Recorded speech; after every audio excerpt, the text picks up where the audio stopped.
Did you know 663 million people live without clean drinking water every day? That's nearly 1 in 10. Let me tell you about my friends at FNX. FNX can solve all your health, nutrition, and supplement needs because they are first class in making their products so you can be at your best. Whether you're a CrossFit freak, bodybuilder, or just mom and dad making it a point twice per week, FNX will elevate your game. I have been using FNX and I feel and see the difference.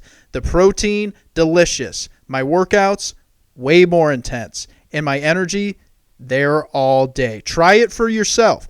Visit fnxfit.com. Use code 4C15. That's 4C15 for 15% off each order. What's more, every time you make a purchase, a child in need receives 1 gallon of clean drinking water. FNX has donated over 100,000 gallons of clean drinking water. Make your mark today.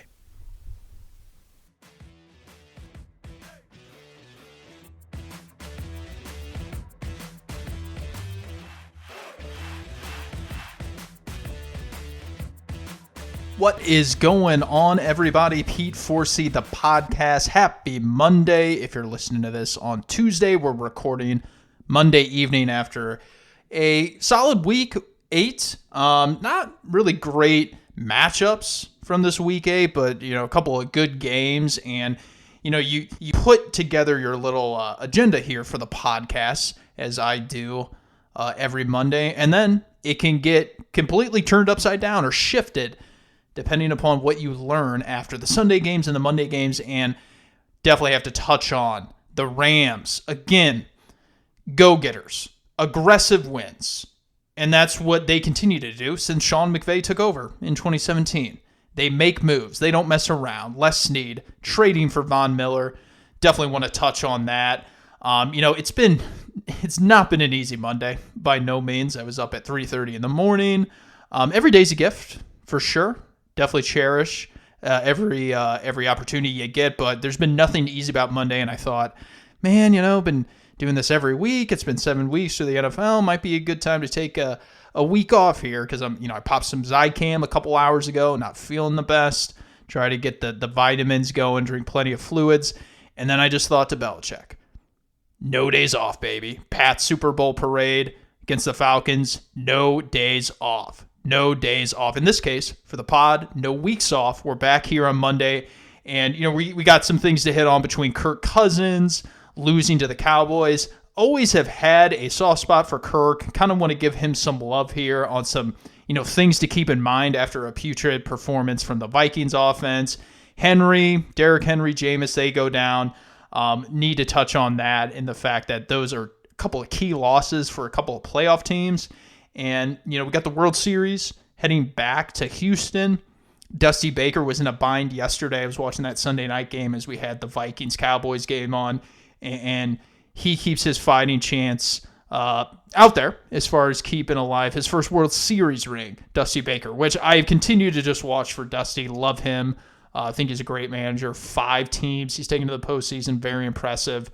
But we got plenty of NFL football to talk along with the Astros. So it's episode 60 of the podcast. I appreciate you tuning in. Let's get to it. Von Miller, Rams, off the top. I told you guys about it a couple weeks ago. I refuse to say his name on the pod. He was some nut job over at USA Today talking about how the Rams are screwed because they have the Gurley contract, the Goff contract, the Brandon Cooks contract, and how they have no draft picks. This was 2 years ago, Christmas, literally Christmas Day. He had a sarcastic response to me, like, "Happy Christmas to you, sir," after I had posted the tweet to him. And it wasn't even anything malicious. He just received it that way. Again, his tweet looks ridiculous. Because, again, he just refused, just like most people in the media, you refuse to actually look at the other angles of something once a team loses draft picks. The media loves to spew that draft picks are the way you build a successful football team. There are other ways, like the Rams have been showing you for 5 years now under Sean McVay. They don't really draft that many players. They just don't. Not since 2017 or 2016. They're giving them up. And you know what they're getting back in return? Victories, wins. They're a top 5 team in the league right now. Coincidentally, in the conference as well, just because the NFC's loaded. But what do they continue to do? Jalen Ramsey, yeah, they trade for him. Von Miller, they trade for him. Marcus Peters, they trade for him. Sammy Watkins, even back in the day, they traded for him. They don't care about draft picks because they realize how much of a crapshoot it is just to get a good player with those draft picks. Some of these general managers think it's like gold giving up a second or third round pick. Like it's precious currency. It's not. Go get good players right now and then pay them. You know they're good because they have NFL starts. Jalen Ramsey, again, i.e. Von Miller, yes, he's on the back half of his career, but he's going to be very, very valuable to this Super Bowl run. Focus on the then and now.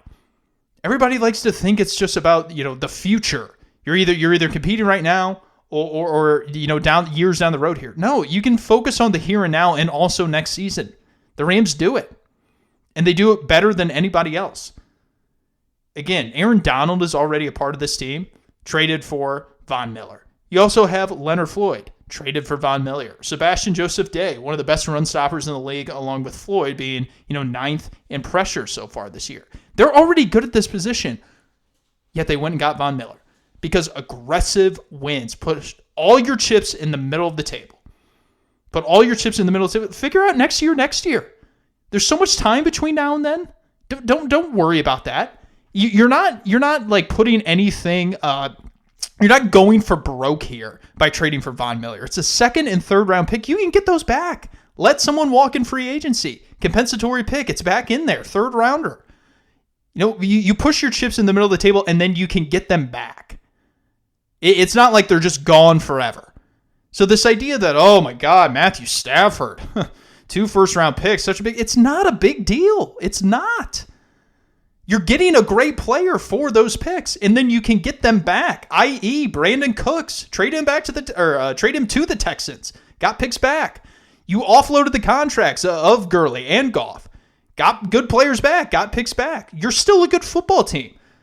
It's just that the media gives such a bad view to consumers, like this USA Today guy that I tweeted out a couple of years ago. Yahoo's not even covering the league anymore for those that are keeping score.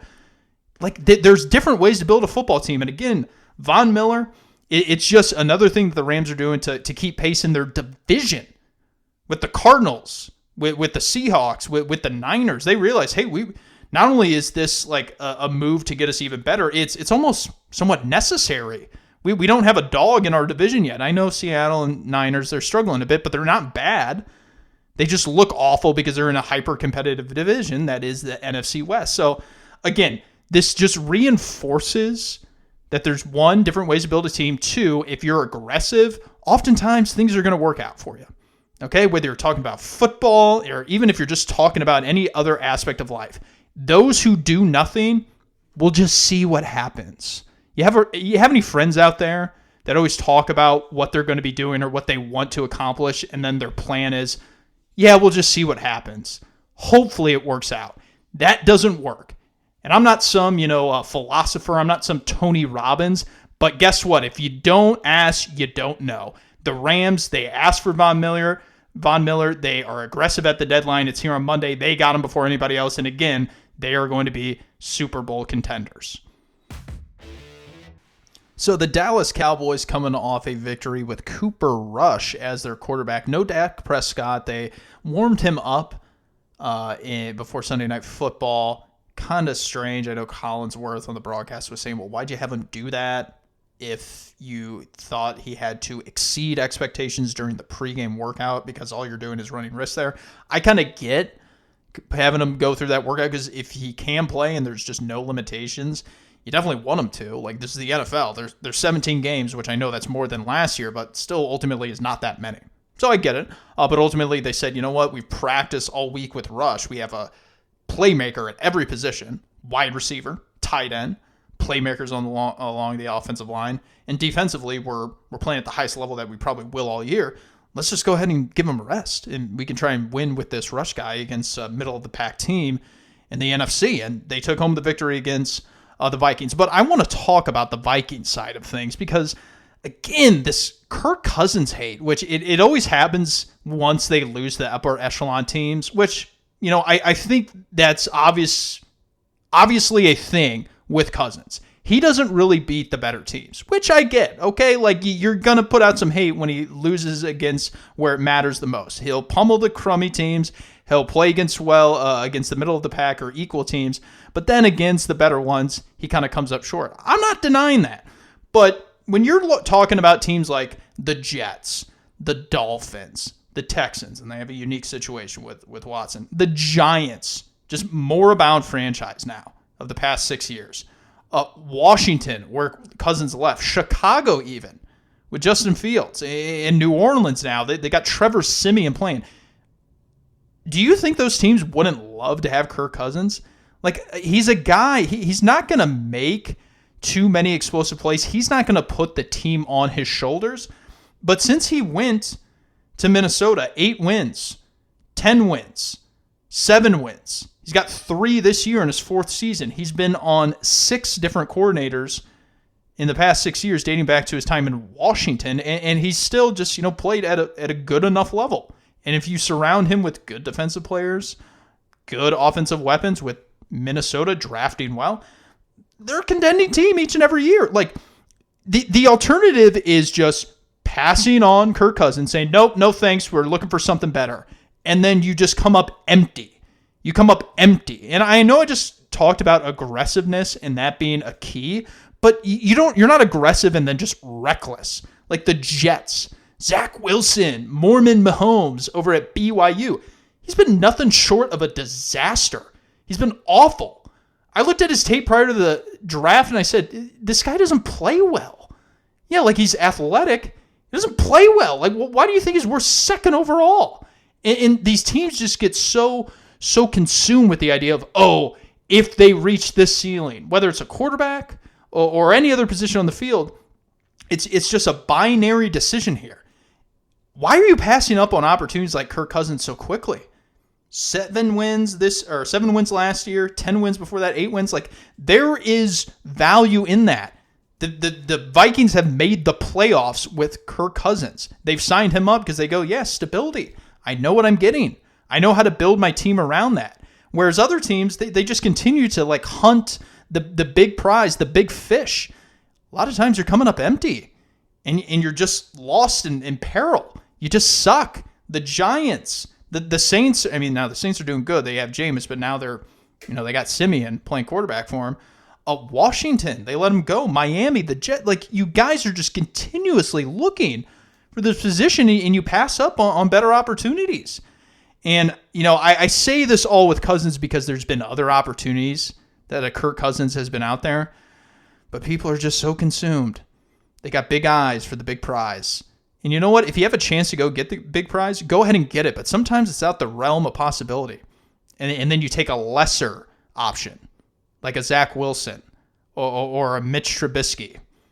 Okay? You need to get the quarterback if you're hunting the big prize, not a quarterback, and hope that it turns out. And sometimes there's nothing wrong with turning to an average option, above average option, like a Kirk Cousins, and knowing that, hey, you know what? We can get to 7-8 wins and we can build our program. And by getting victories, we're going to be a better team because we execute at a higher level on defense. And we got better receivers and more free agents. They'll want to come play with us because they like what we have going here. What free agent wants to go to the Giants?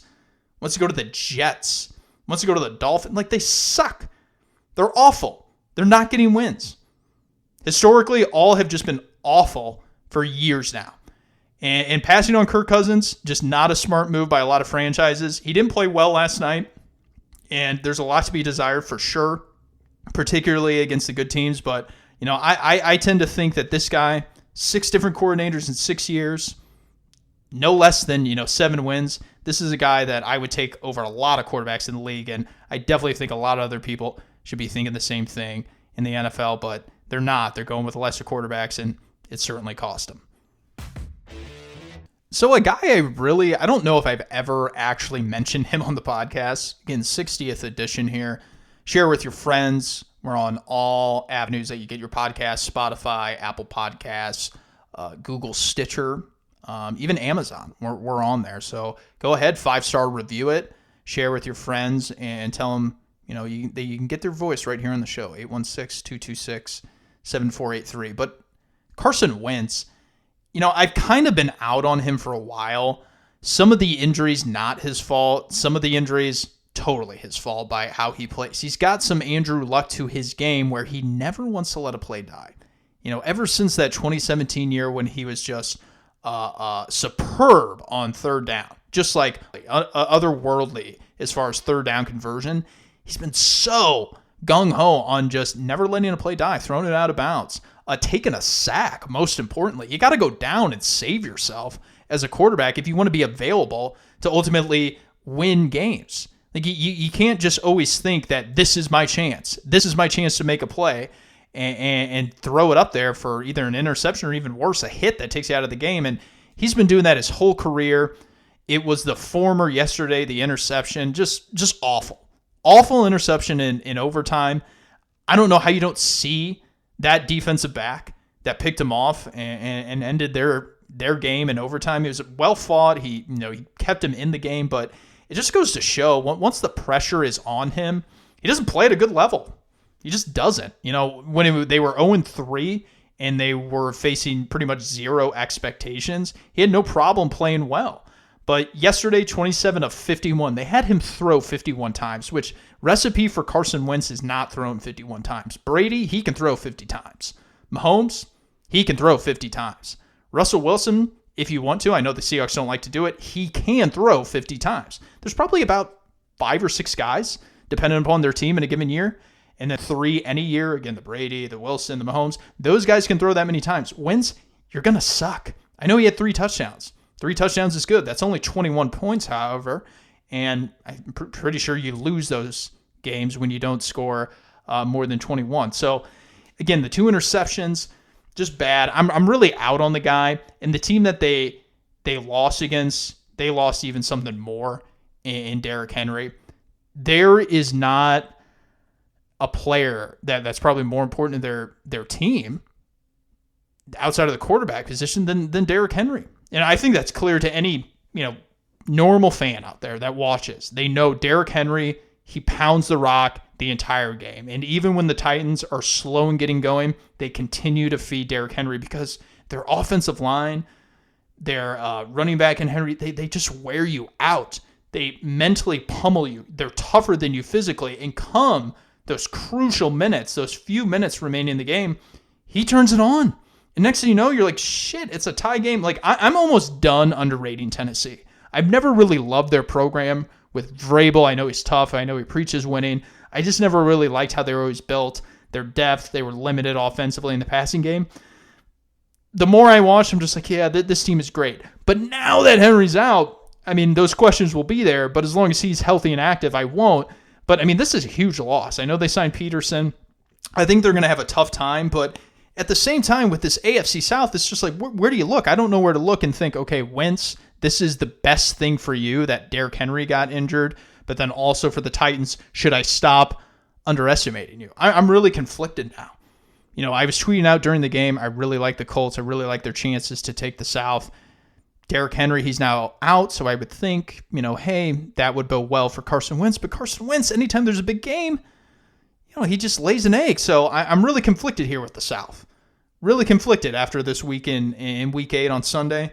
I don't know where to look because Wentz flops. Henry's very important, and I think the offense is limited there in Tennessee, so I don't know which way to look. But overall, it's going to be very interesting who comes out of the AFC in the South Division.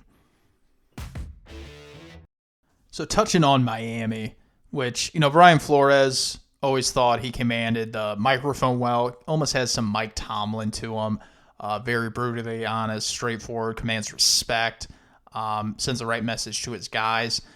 But it's just time to admit with Tua Tagovailoa, I know he played all right against Miami. They were in the game until Buffalo is who they played, until they pulled away.